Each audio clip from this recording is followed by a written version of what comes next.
Good to see you.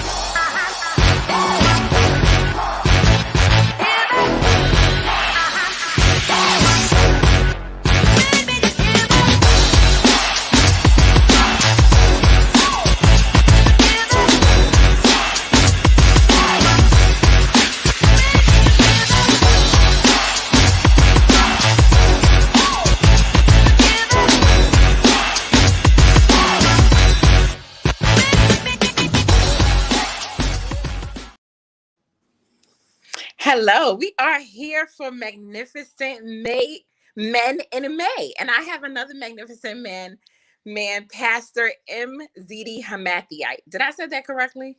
Zidde. Okay, see, don't get this twisted. We've been knowing each other a long time, but I've been getting it wrong a long time. Saying Pastor H. We always say Pastor H. Right, exactly. But I took special care in trying to get it right, Pastor H. I'm sorry. But Zidde Hamatheite. And I am so excited that you're here with us because I know you're going to have a lot of gems and jewels to share. I've had on some magnificent men already, some of which I know you know, Wesley Wiley and Ted Gustus, and they dropped some really good gems. Yes. And I know you've been working with the youth for so long, for so many years, young men and young women. And I know you're a pastor, but your service to God, to the community started a long time ago. Right. And so that's what I really admire to you, the way that you pour back into people. And now as a pastor, you're pouring into people, and you've always been so bold and so honest and authentic in your service to Christ. So tell me about your upbringing, like your beginnings. Ooh, how far you want me to go back? Maybe teenage child years. Like what was a story that you like, I have to tell this story because it really like shows the nature of me growing up.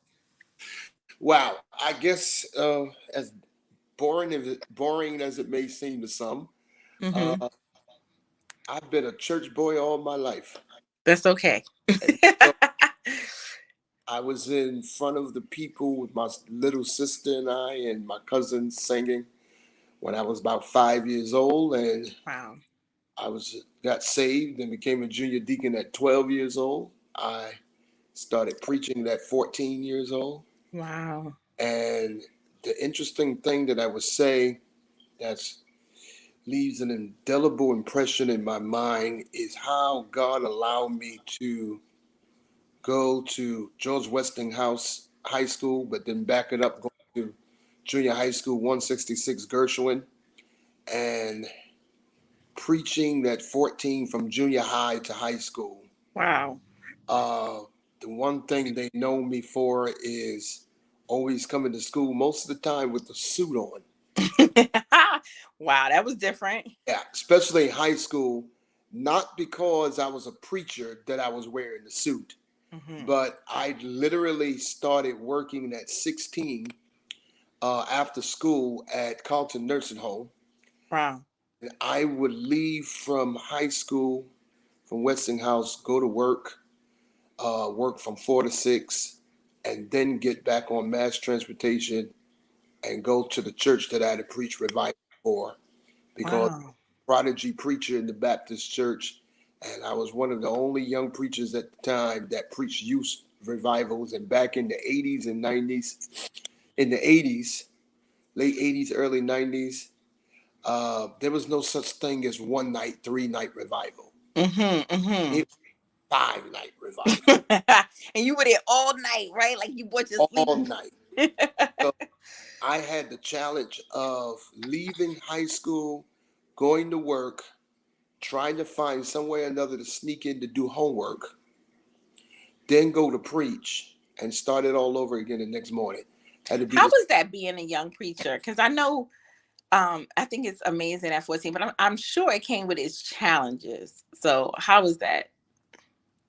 You're not going to believe this, but my challenges didn't come until I got older and started pastoring.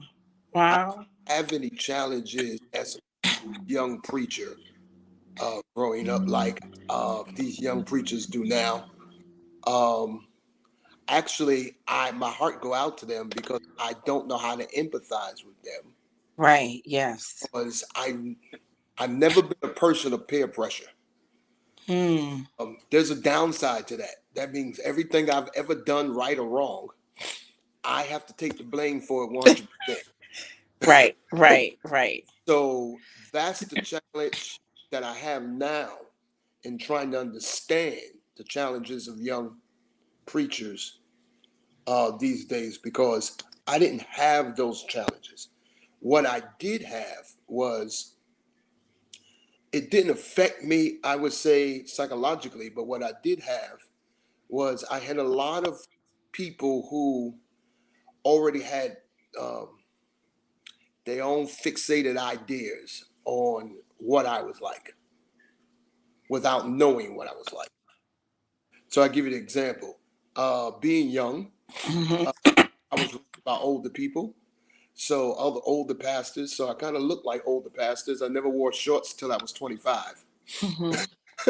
uh, However, one day I was about 16 years old, and it was the ending of 4th of July.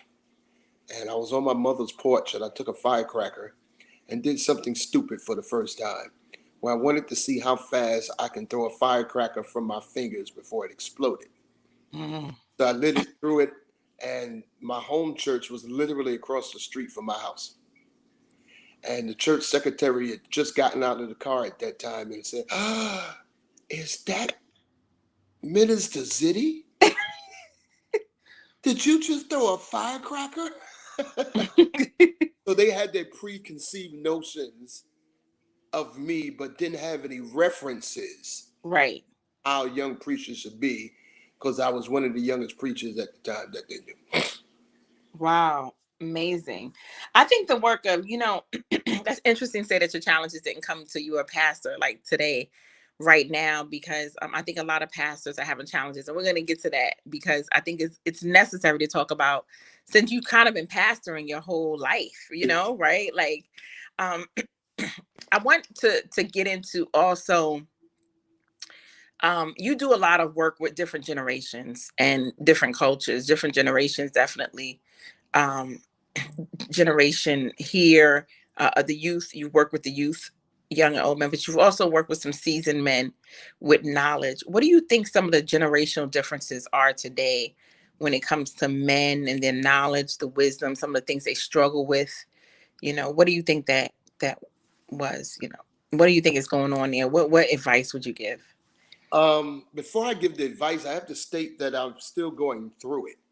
Always being the middleman in a sense. Hmm. Um, I'm even in the middle as relates to the generations. So Yes. just turning 50, I'm between um, Generation X and millennials. Hmm. And I literally almost interpret for generation before me, the latchkey generation, um, what millennial generation is trying to understand and go through and express. And then I have to do in reverse to try to help the millennials understand what the generation before me is going through. I'm stuck in the middle of it. Hmm. And I would say that scripturally, holy spiritually is how I keep the balance. But it has been challenging nowadays because I don't believe we know, appreciate, or look up to or value the scriptures as Hmm. real text for reference for our lives today. That's good.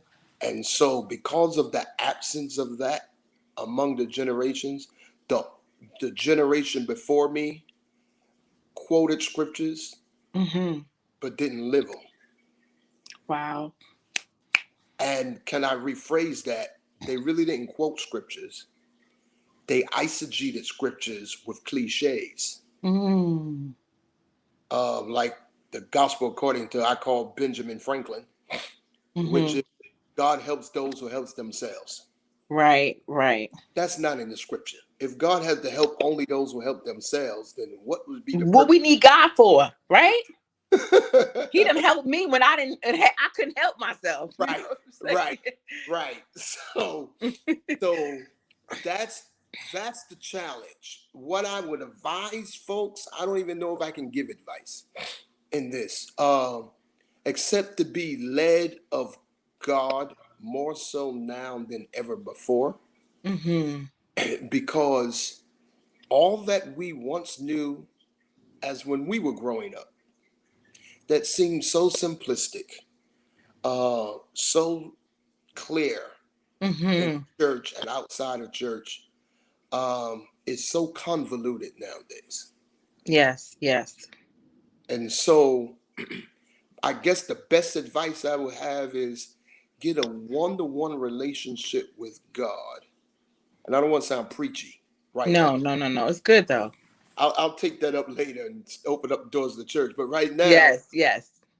that's the best advice that I can give, because nothing else is nailed down.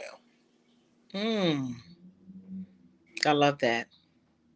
I love the way you said that. Nothing else is nailed down.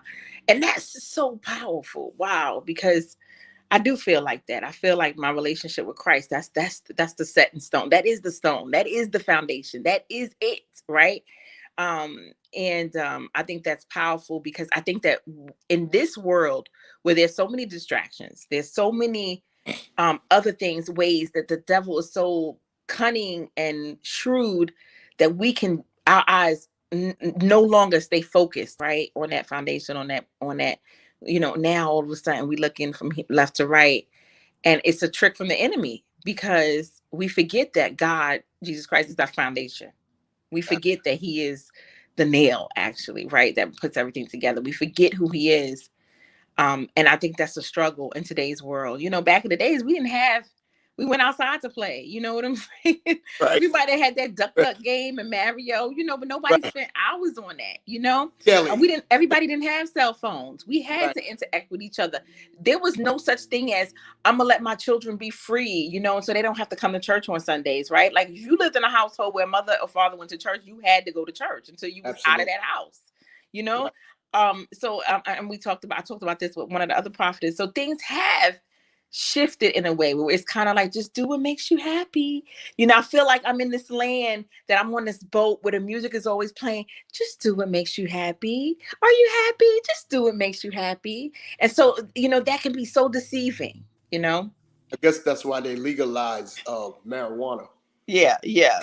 Gives you a legitimate reason to feel that. Just do what makes you happy. Does it make you happy to smoke weed? You can smoke weed now.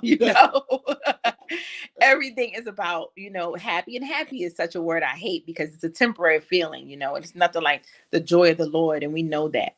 But I want to just shift gears a little bit to you pastoring. And I think you can minister to some pastors who are struggling right now. I think that pastors are often overlooked.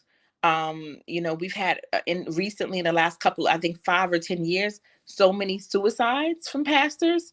There's a lot of pressure put on their shoulders. I mean, some pressure from not being able to be human, right? To also being susceptible to just all kind of temptations, and sometimes falling into them, right? And then, I do think that there is a standard a pastor must lead, a life that must be led in excellence, and, because of the leadership and the call on their life. But there's just so much on a pastor's shoulders. And I think sometimes the flock, the congregation doesn't make it easy. What have you found has been some of your challenges as a pastor and as a leader of the community? And what advice would you give for that? Many of what you just said, uh, Mm-hmm. there are a lot of misnomers taken to pastors. Um, I'm going to get in trouble for this, No, but just say it. there's also misnomers among pastors Mm. who,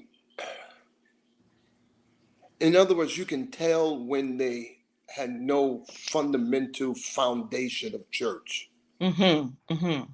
but they came from the street Mm-hmm. and brought the street in the pulpit. Mm. and then try to get us to say that and accept that that's Jesus's new way of ministering. Ooh, I love it. And I have challenges with that, Mm-hmm. twofold. One, I have a challenge because Jesus's ministry has never altered. Mm-hmm. We have tried to alter his ministry. Mm-hmm. It's good. Two, two, the traditions of man in church has made God's standards and practices of none effect. And Mm. therefore, many have come from the street with no real references because they walked into a church and realized that the traditions were more practiced, was practiced more Mm-hmm. in Yes. church than God's word. Yes. Or it gave them credence to be able to say, that's not of God. What I'm going to do is of God. That's good. And have totally ignored the reference book that's been laid before us and then have it backed up by the relationship with the Holy Spirit to leading Wow. into all truth. That's good. So that's a great challenge I see nowadays. And then I'm gonna get in trouble again. That's Uh, okay. in the 90s, when I was coming up as the young pastor, every young preacher then that came up behind me, with me, really behind me, wanted to become pastor. Mm-hmm. Now everybody wants to become bishop. Mm. But when you pull the titles away, Mm-hmm. who are they? Now that's the word. Who are they? Yeah. So we have lost our identity Mm. behind ritualistic, ceremonial, traditional church stuff. Yes. Yes, yes, and yes. You talking from someone who's been now, my father's a pastor. He was ordained as an AMWE pastor, right? African Methodist Wesleyan Episcopal. Yes, yes. I know. I always get it messed up. Elder. Sorry, elder. He was assistant pastor, and then he went to elder. And me being raised in a school that was Lutheran, kind of like the Catholic Church, and then going to a lot of non-denominational services. I think I've been through almost all of them. You know what I'm saying? If I can say that, I'm almost sure. I mean, and I do see the change in the church. Exactly what you're saying, and I see a lot of pastors in the pulpit, bishops, apostles, whatever they want to call themselves, right? Because titles have become so much important to people. I've even seen people get upset when you don't use their title, not just in the church, but outside of the church when they were doing service. And I'm like, what's going on here? You know what I'm saying? It's okay. You're not going to die if somebody don't use your title. But they've become, especially in the Black church, it's a big thing. And I think that what I've noticed is that there are a lot of pastors, a lot of people with titles, but not a lot of leaders. Mm. Not a lot of leaders. And see, one of the things I always admired about you is that before we even called you Reverend H, I mean, we knew you was always preaching. You weren't Reverend H when you were in the schools doing attendance, telling the kids, you know what I'm saying? Maybe they called you Reverend H for sure. But I mean, you were down to earth. I've never seen you didn't come to no school. You came in there with your sneakers. You were talking to the kids like, if they were your, kids down to earth with them. So it was the work of the community, the work of saving lives, the work of really getting to know a kid and spending time with them, right? That mattered, right? The work of serving people, right? That mattered more than this is my title, you know? And there's a lot of narcissism, that's ego and pride, and that's made its way in the church in such an uncomfortable way to me. What do you see as being the number one downfall of the church? Oh, I can't even pick a number one. Okay, do a number one, two, and First, but I need to address this for I've become a real advocate of history. three. Uh, for clarity's sake, because there's been so much misinformation nowadays. Yes. One of the things historically about the Black church that I've learned and studied and experienced, particularly in New York, about the Black church, Mm-hmm. pertaining to title Mm-hmm. issues. Yes. Unfortunately, we in the Black church, in many of our Black churches, if we would renounce or remove our title and just use our name, we would be disrespected as the leader. Hmm. So it's a cultural difference. Yes. Yes. Where Yes. I see that. you can go to Joel Osteen's church and call him Joel and Mm-hmm. highly respect him as pastor, Yes. because the white culture has the different mindset of that. They just call you by name and they respect you as pastor. Mm-hmm. In the Black church, unfortunately, if they call you by your name, they have reduced the level of respect Wow. for Okay. you being who you are as pastor. So unfortunately, if you notice, TD Jakes always in everything tell people to call him bishop. Mm-hmm. Mm-hmm. But when you get a lot of white pastors and bishops on, they just call themselves by their name. That's true. So that's a cultural challenge. Mm-hmm. And there's some things I realize that you can't separate from the culture. Now, So it's not a biblical thing, but it is a cultural challenge that we face. yes. Secondly, the flip side to it, from the biblical standpoint, and this is where it gets really interesting. From the biblical standpoint, we're always talking about we want to be the leader in the church and the pastor and everything like that. And then our garments are supposed to reflect such. And we're in the pulpit and in the church and everything like that, and wear all these ceremonial robes and things of that nature. Nice.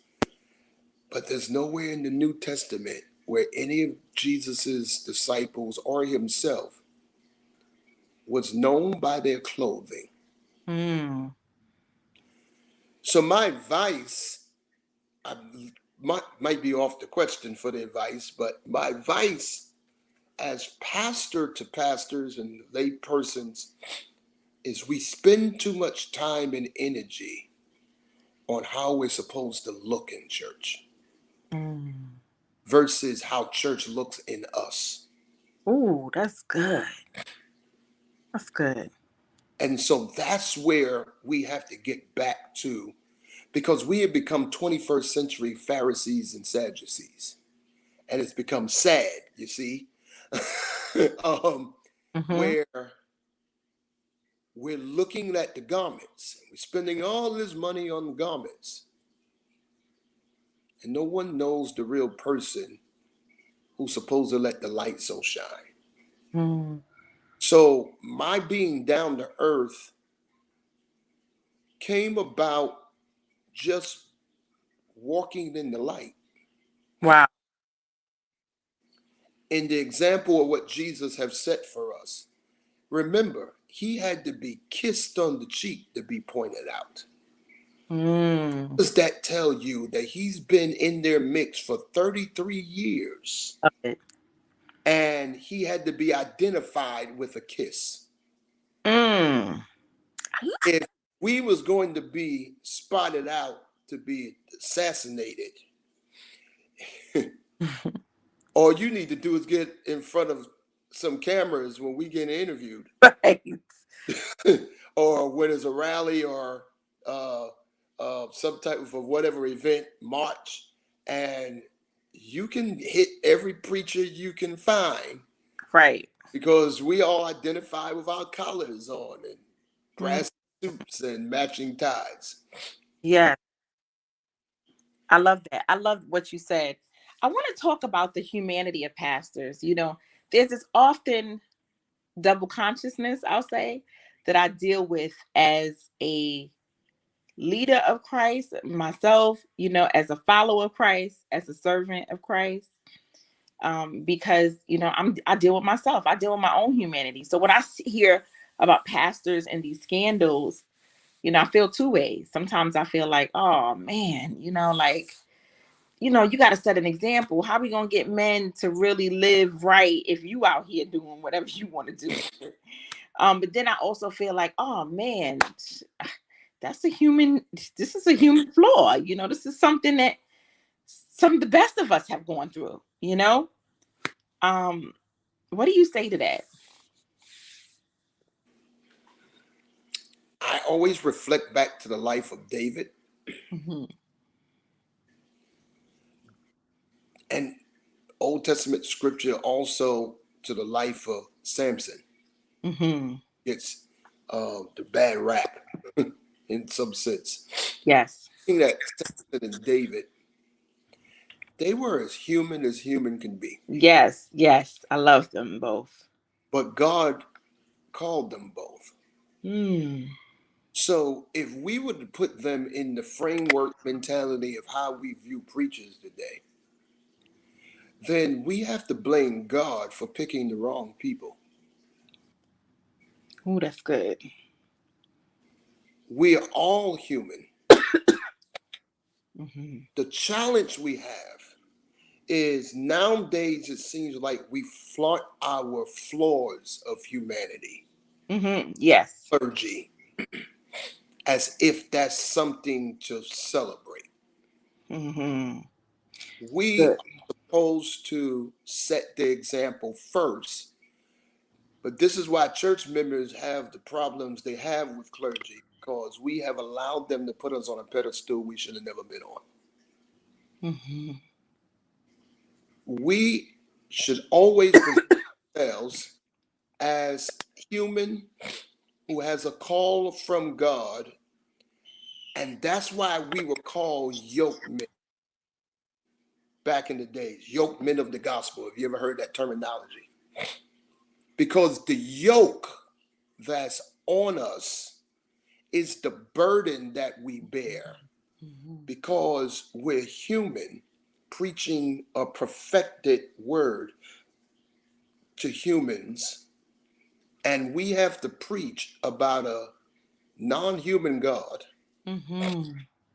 who can do the same for others as he's done for us. Yes. But at the same time, we fall in the category of physician heal thyself, Ooh. where oftentimes we have to preach against what we're living in. Wow. That's so powerful. And it's how it's presented to people that makes the difference for how people respect you as the preacher. We cannot condemn folks. We have to get away from this misnomer and misinformation, how we use the word judge, Mm-hmm.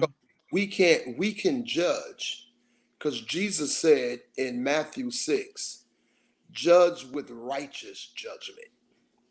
Mm-hmm. We oftentimes go to Matthew 7:1. You can't judge me, only God can judge me, because the scriptures say, judge not that you be not judged. But we didn't read verse 2. Verse 2 culminates with verse 1 to help you understand why you shouldn't judge in that aspect, which is, judge not that you be not judged. For in the same manner in which you judge, it should be judged back unto you. I'm paraphrasing. In other Yes, yes. words, hey, you kicked it out, you're going to get it back. Ask Governor Cuomo. Whoa, yes, So right? when you condemned everyone else and pulled everyone else down, now it's coming back home to haunt you. Yes. Now, I'm not saying if he's guilty and that's not No, I my, know what you're saying. It's the point. but Yes. the same eyes, the same mouths that said hooray to a wonderful governor in 2020 Yes. is now saying curses to the governor Yes. in 2021. Mm. The word is true by itself, and we have to be able to be set up to preach the word of God, where we do not put ourselves verbally on a pedestal or open the door for others to do the same. Be the Woo. person that we are. But people would still give preconceived notions of you based on how they was taught church is like and pastors should be like. Yes, yes, yes. You can't change that. You can't fight that. Only thing you can do is try to live the life. And above all, not flaunt our insecurities and imperfections and sin. The sin ought to be able to be covered until God can deliver you. Yes, So if yes. I have a habit of smoking and getting high, I ought to be able to go into a secret chamber somewhere when I can do that and then pray and say, God, please help me get away from this. Mm. And that struggle becomes my fuel to push me to have compassion for those who go through the same thing. Yes, yes. It ought not to be where I condemn those verbally and attack them publicly to Yes. try to deflect my sin. So good. I agree 100%. I love that. I love that. Because I think that is the way that it's supposed to be. We are supposed to be gracious, you know, to people as leaders, you know, and to understand that, you know, we're no better. You know, I've been in many instances where pastors and leaders have put themselves almost like a cultish manner, you know, and they do it intentionally. You know this, and I'm like, what are you doing? You are not God. God gave you a gift, but that gift does not mean that you now become a demigod, you know. You know, and I think that's another flaw that I'm seeing in today's world, where pride and ego is coming in such a strong way, and it's almost like a power grip. I use analogy as police officers, right? People who have never felt like they had power, and you know, never felt like they had any authority in their lives or haven't been able to take control of it, and then they become police officers, and now they have this authority that they're given because they can pass a test, right? But nobody knows inside of their mind they can't wait to exert their power and authority on someone, and they have no compassion, right? I mean, or very little, right? Right. Because their main thing is power. And so I see it even in church, you know, this power grab, you know, well, whatever the pastor says, you know, he's the God, you know, we gotta go, you know, and it's this cultish thing. And then this greed that's crept up in the church where, you know, everything's about $1. You want me to prophesy to you? You better send me $100. You know, $1,000 for 2 prophecies. You know, 2 for 1 deal going on over here. You know, here's my cash app. Drop it out. You want to get blessed? You better bless me. You know, and it's almost like people have taken the place where God should be. Absolutely. Yeah. And that's a problem in the church. So I want to switch gears a little bit into advice that you have for men. I know you work with many young men. I know that you have counseled a lot of young men. From what you've seen, what has been some of the top advice that you've given or gotten about being a man, or received, I should say? The top advice I've given to young men is really find out who you are. Given that so often until I'm literally working on a book pertaining to identity. Yes, yes, And for years, even while preaching, I searched for my own identity. yes, Who am I beyond the pulpit? What am I beyond the pulpit? yes. So my advice I've given to young people is find out who you are and then discover your passion for what you want to do Mm-hmm. and let it propel you beyond just a job. I love that. Let it take you into a career and into a calling, vocation. Yes. Advice I've been given, uh, huh, my advice has been more about what my pastor used to say to me, and that I really appreciate it. never hang out with folks who knows less than you. He used to always say, try to be around people who knows more than you. Yes. And learn from. That advice taken and constantly keep doing. It's difficult nowadays because everyone's trying to be in the spotlight for their own purposes. And no Yes. to pass real information along to others. And that's where the challenge comes in. So Yes. that's where I've been in that. But it's still a journey. I don't think we ever mature to a level when we can sit back and say, I'm done and completed. And when we get to that point, we're probably waiting for our ticket out of here. Yes. Yes.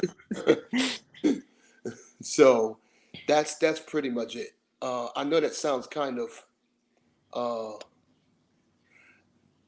generic or in general per se, No. but that's pretty much what I can give because that's what I've been living toward and for. Most of my advice I took in was pretty much based on what I've seen growing up. So I've gotten a lot of advice from people, from men's actions through the years, the pros and the cons. I've always been an observer. And to tell you the truth, my brother-in-law asked me a question that I never had asked before, which was, what would you have been if you wasn't a pastor? That's a And good I one. think hard about that because I've never been challenged about that since I've been preaching for so long. Right, right. And so I thought about it, and then I realized my fascination with Batman, uh, who was originally, his comic book was once called The Detective.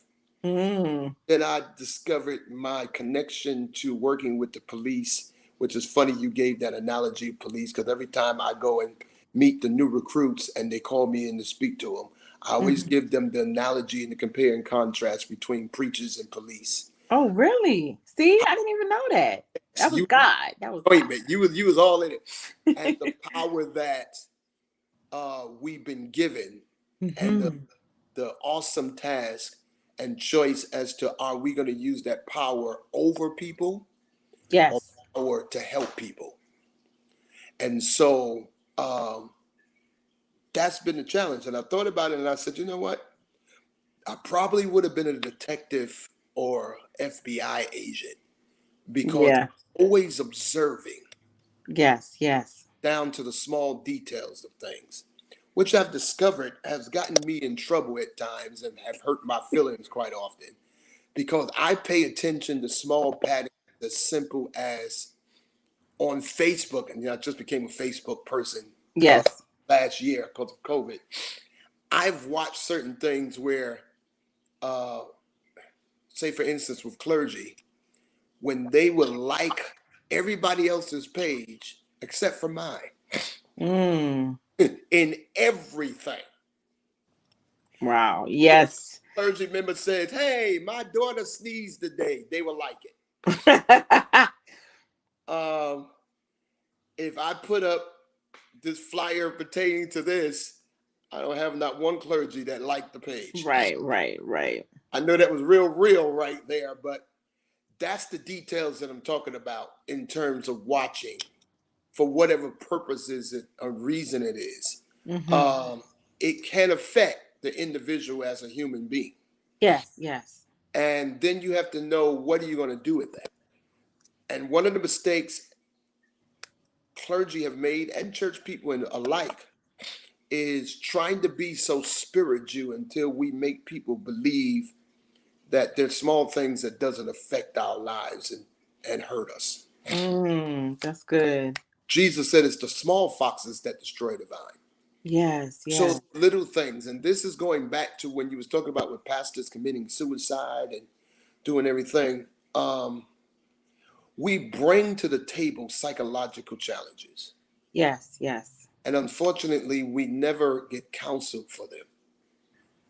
We're taught directly and indirectly in church that we need to cast out what needs to be counseled. and we need to counsel what needs to be cast out. Yes, yes. Everything is not a demon, No. but many things are influenced by demons. Yes, yes. And if we're weak-minded, you just make it easier for the demon. Yes, so true. And it doesn't make a difference what garment you have on. Yes. The church you sit in is You from better the pulpit to the door.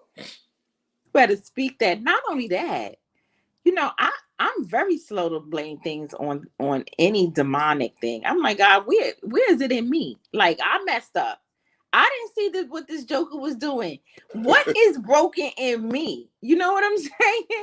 Right. Like, yeah, because a lot of times we blame so many things on demons. It's not that demons are not real and then they don't operate in the spirit, right? Because everything is spiritual. But we have open doors in our hearts, in our minds, and our souls that we need to close, right? And we are quick to blame the devil on everything. I just even the last couple of weeks, I heard God say to me, I want you to look at your pattern in this. And I want you to write down the pattern.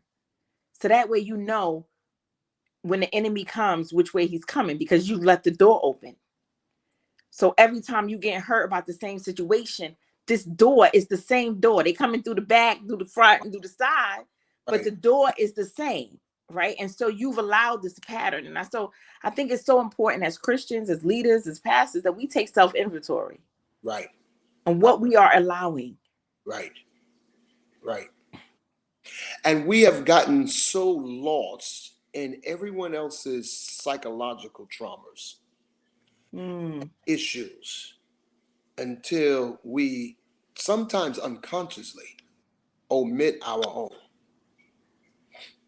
That's good.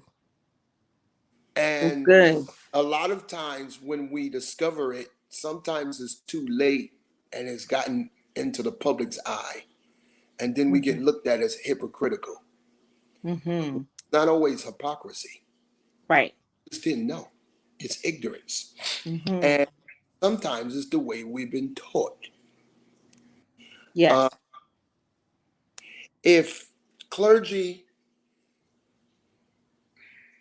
is seen doing some of what Adam Clayton Powell got away with back in the 60s, Yes. we'll be, God knows it would be something else. However, to flip this, I was on a podcast with one of my other adopted children, and I told him, when you look at humanity, we are hypocrites. We all as humans are hypocritical in one thing or another. So true. No matter I agree. what ideology we have, what seminary we're from, what school of any sort, our economical status, our social economic status, our psycho-spiritual status, we are all at some point hypocritical. It's about trying to be the best person you can be and be as truthful as you can be. Yes. And when you can't be truthful, just be quiet. I love it. Yeah. Just be quiet. I love it. Don't be going out there hurting people when you can't be truthful. Right. Don't be blaming somebody else for your stuff when you can't be truthful. Don't be sitting up in there making excuses when you can't be true. Just be quiet. That's a word. Right. Right. That's a word. And be true to yourself. Yes. There's so many people that are not true to themselves, so they don't even recognize truth when they hear it. Right. They've been lied to themselves for so long, the lies become the truth to them. Absolutely. And that's a problem. And that no matter what title you have. Yes. That's good. I want to epiphanies in your life. Like, do you have one or two epiphanies that change your life and change a thought process for you? I just had one last year. Oh, I want to hear. It's going to sound strange, and I'm going to say it for the first time, so if it gets out there, they'll all know. That's okay. I was struggling last February, February 2020.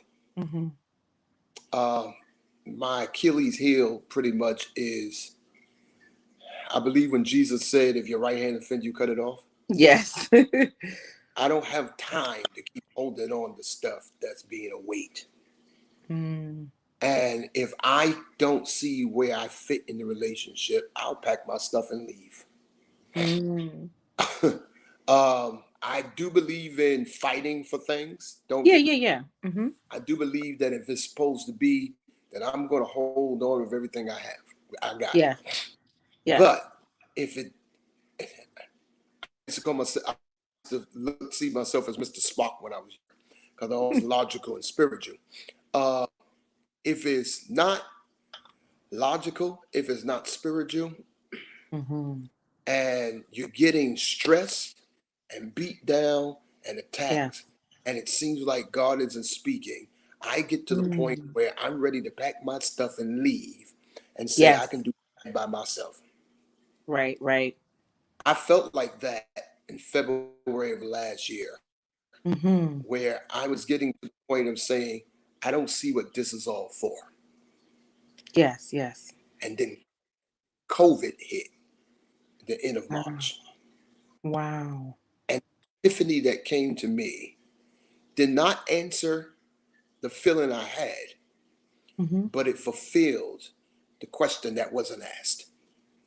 The Mm. questions that were not asked was, God, what is my next plan of action in the midst of all of this pain? It's good. That question got Yes. when I never asked the question. I was just ready. Yes. And so the question got Mm. answered because what the Lord directed me to do was to start getting my business in order, my people Yes. in order for the Mm-hmm. church and for me personally, and Mm-hmm. go forward because by 21, 22, 23 would be the test of separating the wheat from the tare.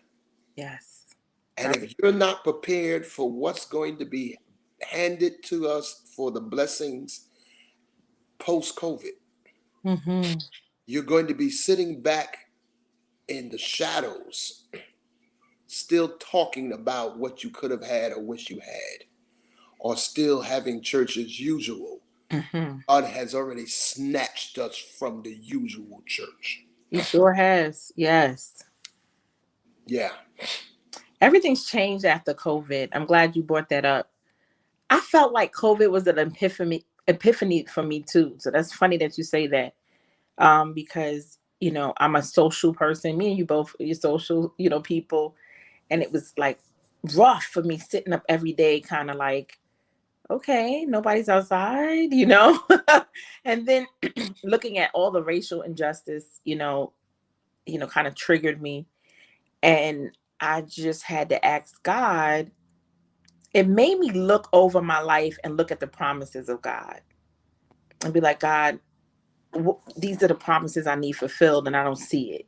Made me kind of like do introspection, and really do that. And I mean, we're still in the midst of COVID and it's been over a year. So that can just tell you that I think a lot of people really had to think. They were forced to think. And that's something, us coming from New York, we were never forced to think. I mean, we come from a city that doesn't sleep. If you don't want to think about something, you could go outside and just be like, hey, can you go and have a conversation with a stranger and you okay? Like I never remember having big heartbreaks. I'm not going to, this is not exactly true, but I don't remember feeling it this hard. Let's put it like that. Right. When Right. I was in New York, right? Right. Because first of all, I could walk down the street or two streets and somebody be like, hey, you sexy, you smell good. You know what I'm saying? I'm like, oh, I got it, and then another thing was it was just always something to do, always someplace to go, always something to get into, right? Right. And so that kind of distraction will even take you away from your own pain for a minute. You'll be like, oh, who? So it's interesting how isolation in periods like this can really, really make you go think and recenter and replan and repurpose, everything about your life. So I love that you said that. I want to talk about role models for manhood for you. Who were your biggest role models? That's hard. Yes. This may sound strange. Most of my biggest role models would have all been deceased That's okay. Yeah, I that understand. I read about. Um, and maybe culture. I do have role models of the like that I personally knew in growing up in ministry. Yes, yes. And so in different aspects. Mm-hmm. So my pastor, Reverend Alvin Barnett, my godfather, Pastor Reverend Thomas E. Moore, um, Reverend Dr. Spurgeon Creighton, who taught me everything about church polity, Baptist church polity and policy, Mm-hmm. Robert's Rule of Order, uh, those pastors Mm-hmm. that taught me the foundation of pastoring in church in so Yeah. many different ways. Yes. But my deepest role models in terms of how they dealt with issues under extreme, horrific conditions Mm-hmm. is Dr. King and Malcolm X. Mm-hmm. And even though their lives is usually written off as so drastically different, Yes. I agree with, and he just died not too long ago, I agree with Dr. James Cone, who Mm-hmm. was a professor at Union Theological Seminary and is known for liberation theology. Yes. And I had the pleasure of meeting him from a friend pastor of mine, Reverend Bloodsaw, Mm-hmm. from First Baptist of Crown Heights at the time. He relocated down to Georgia. And there was a book that stood out from Dr. Cone entitled Martin Malcolm in America. Mm. And that book shaped my foundation of the Well, I different. gotta get it. I'm gonna order that book. Yeah, it's a real powerful book because he gives the background of how both of them were raised, and by the way they were raised, help direct their Oh, steps. totally agree with that. I'm an African American literature person. So Okay. that I know because I teach it. They were both revolutionaries, raised totally different ways, Yes. right? One kind of grew up doing a street way, so he was more militant because he came from the streets, Right. and then was, and one grew up in the church, I mean, his father was a church boy. And the interesting thing, Yes. both of them was raised in the Baptist church Wow. because Malcolm X, who was once Malcolm Little, Yes. father was a black preacher. Wow. I don't think I remember that. Yeah, his father was a black preacher, of course black, but was a preacher Mm-hmm. who was killed on the train tracks by being tied up by the Ku Klux Klan. Wow. It caused Malcolm not to see the power Of in peace. black preacher in the Mm. Christian church. He felt it was too passive. Thus, his pain thrust him to the street. Wow. That's deep. Where now, I'm going to put a spin on this. Dr. King, raised in the church, Baptist preacher is a father, Mm-hmm. but Dr. King didn't go to the street, but took part of the street in himself. Mm-hmm. That's seen through certain aspects of his life Mm-hmm. that most people try to erase because they want to make him an icon. Yes, of course. But their similarities were so amazing in such different ways. Mm-hmm. We're running the same course. And it's ironic and quite interesting that both of them were assassinated at 39 years old. That is ironic. Very. And in the latter parts of their lives, they really begin to switch ideologies and switch They roles. did. Yes, totally. And Totally. so, yes. And people don't talk about that. Yes. Malcolm, at the end of his life, wanted to be more militant. He questioned his peaceful like marches and everything. And he says, I even read, because I read the literature where he says, I wonder where this is going to get my people. Not saying that he wanted to go out there and do violence, but Right. very different. And Malcolm began to be more peaceful in the end. When he went to Mecca. Yes. Yeah. And we whitewashed Martin extremely. Yes. Down to the fact that I've studied that a lot of people, politicians, and I don't know why his family, I meant to ask this, I should have asked this question when I met his only sister, Christine, 2019, when I was down in Ebenezer Baptist Church. Yes. I don't know why they let this get whitewashed. Dr. King's speech on March on Washington in 1963 was not titled, I Have a Dream. It was titled Normandy, Never Again. Really? And erased the first 2-3 pages of his speech and only just start with I Have a Dream. When he talked about some of the same things that we've been experiencing, especially in 2020. Yes, he has. Of police brutality and the injustices in our court systems and our society, and how America has written a bad check and it has come back insufficient funds. Yes, that's one of my favorite lines. Yes, that's part of the same speech that we call I Have a Dream. But they have even made us believe that's what the title was, because that's what makes our white counterparts feel good. Yeah, yeah.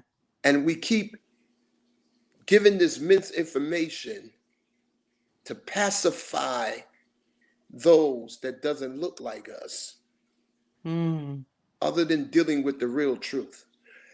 Deal with the real truth of what was said, when it was said, who we were and who we were not. And then work from there. Yes, yes. But we I keep agree. getting inundated with lies from Europeans. And this is where I've been getting in trouble at in church for the last 4 or 5 years now. I've been dispelling the lies and the myths that the churches from Europe put on us. It's not even in our scriptures. Not even in our scriptures. People have said King James Version is written by white men. No, it is not. I teach a course entitled Black Awareness in the Scriptures. And I take the same King James Version and teach that everybody in the Bible was black. And no disrespect to anybody, read it for yourself. The only time white skin is mentioned in the Bible is when someone contracted leprosy. Period.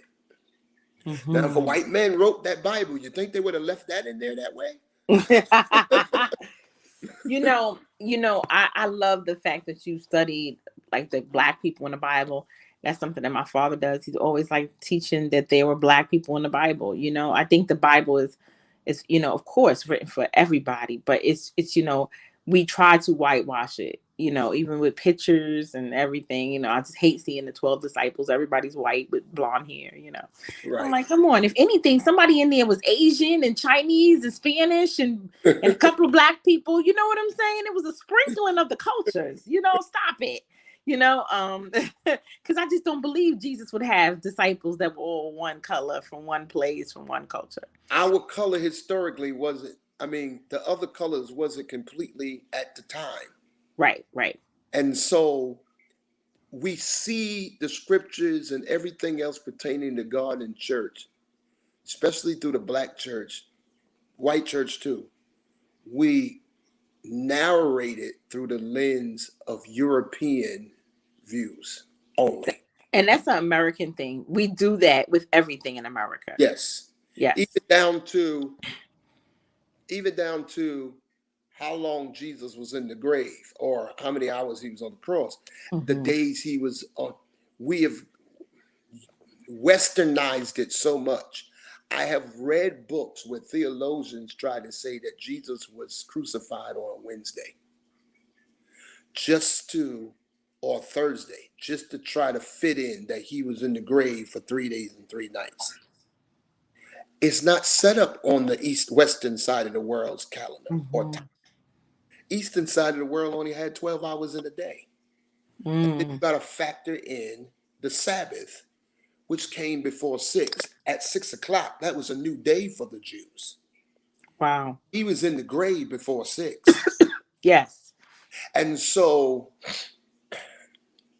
we have westernized and tried to westernize the scriptures so much until we lost our identity as to what being a Christian is all about in church. Yeah. Yeah. I mean, Christian, I'm going to get in more trouble for this. The term Christian was just as derogatory in the times of scriptures as the term nigger. Because Christian was used as mockery. Yes. In Antioch, they used it as a joke against the disciples. But then we embraced the term when Constantine made Christianity the number one, yes, Roman Empire. It's amazing what history can change when oh stuff my is gosh, based. it's happening now. We're seeing history change all the time. That is so powerful what you said about history changing and whitewashing Christianity in the Bible. I agree with you. In closing, I want you to talk about men who feel like they're going through, not just because of COVID, but especially because of COVID. I've seen a lot of things come forth. I believe in therapy. I am an advocate for therapy. I think that's hard for a lot of men, but I've seen more and more be open to the idea of mental health and therapy and the importance of resolving traumas. But this is a special time where I think that we are really been awakened to more mental health issues, more traumas, more broken people than ever before. What would you say to them? Being an advocate of counseling myself, my background, my master's is in pastoral counseling. Yes. It is important to have counseling. Yes. But we have to break that curse in the Black culture that counseling isn't for us and always afraid. Yes. Telling our business to others. And then we have to get out of the hypocrisy of that fear. What I mean by the hypocrisy of the fear is interesting that we won't sit in a counseling session professionally, but we'll put all our business on Facebook, Instagram, and various social media. So you're still trying to get it out there. You get it out there to strangers, but you don't get the help back because now you just put your business out there and all it did was made it worse than what it originally was the first time. I would say to men, if God didn't want you to operate, identify, and work in emotions, he wouldn't have given it to us. So since we have them, work on them. That's good. Identify what's troubling you. Talk to someone you can trust that's troubling you.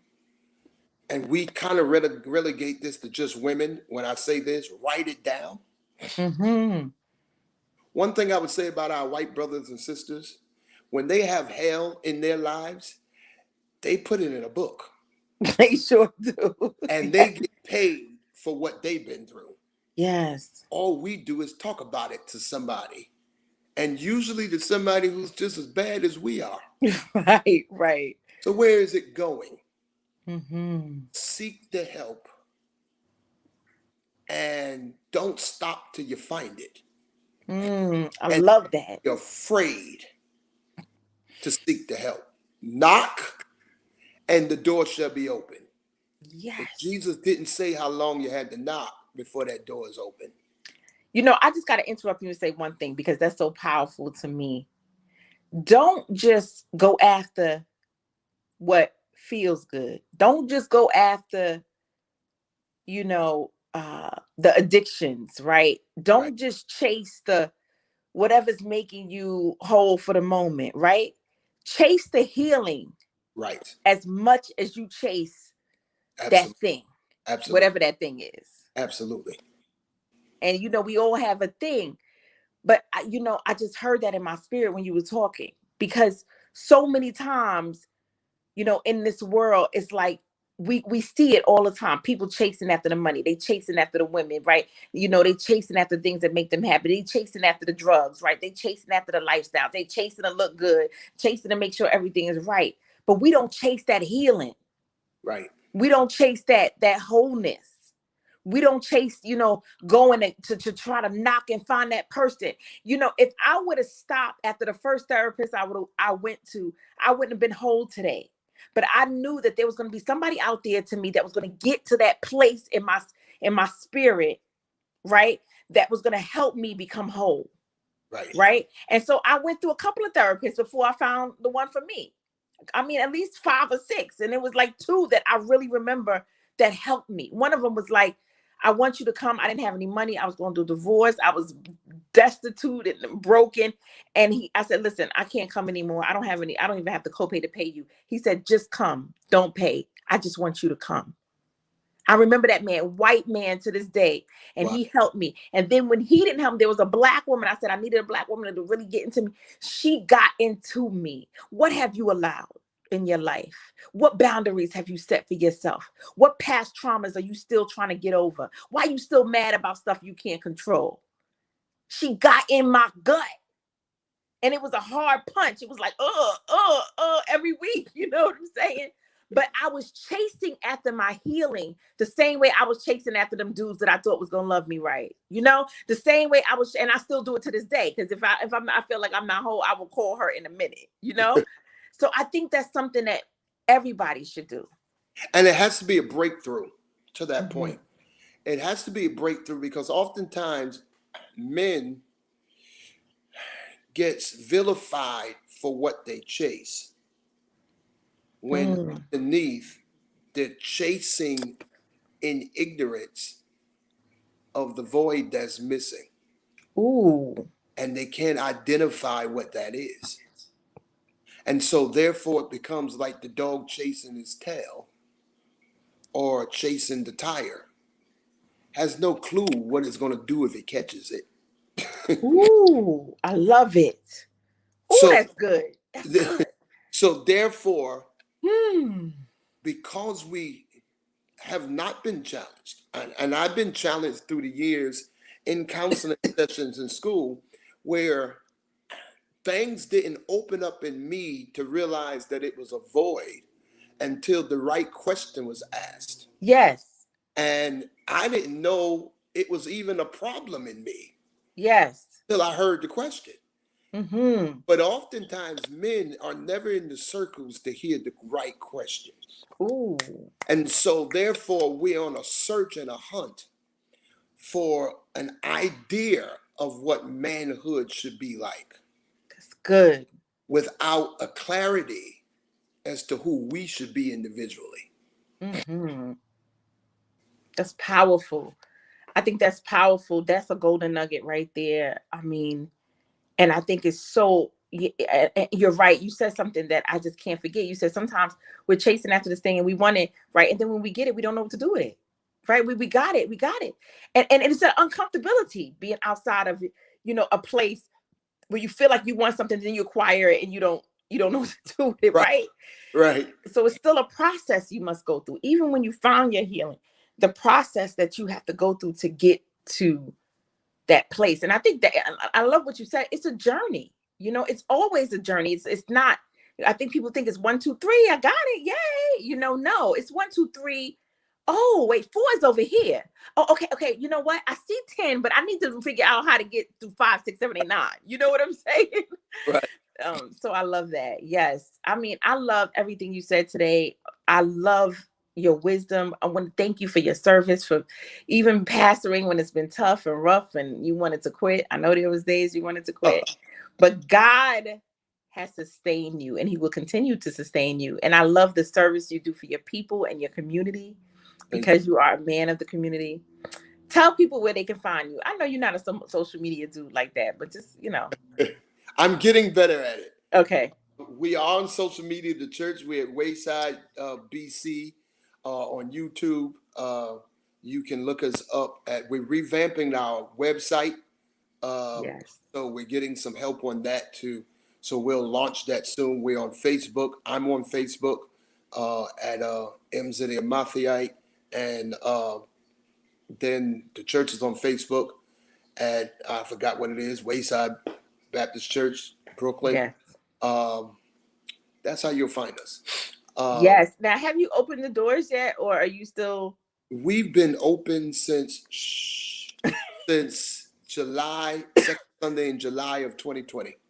Wow. That's when the Lord told me to open back the church. Yes. And that's what I did when the city got to phase 3. Yes. If you can open bars and restaurants, then you can definitely open the church. I love it. So visit Wayside Baptist Church. Give them the address. Wayside Baptist Church is located at 1746-60 Broadway, but we keep it at 1746 because when you put it in GPS, it'll take you somewhere else. When you put yes. In Brookyln, New York, in the strangely connected between 4 areas of Brooklyn. Yes. We're between Bushwick, Chauncey, but yes.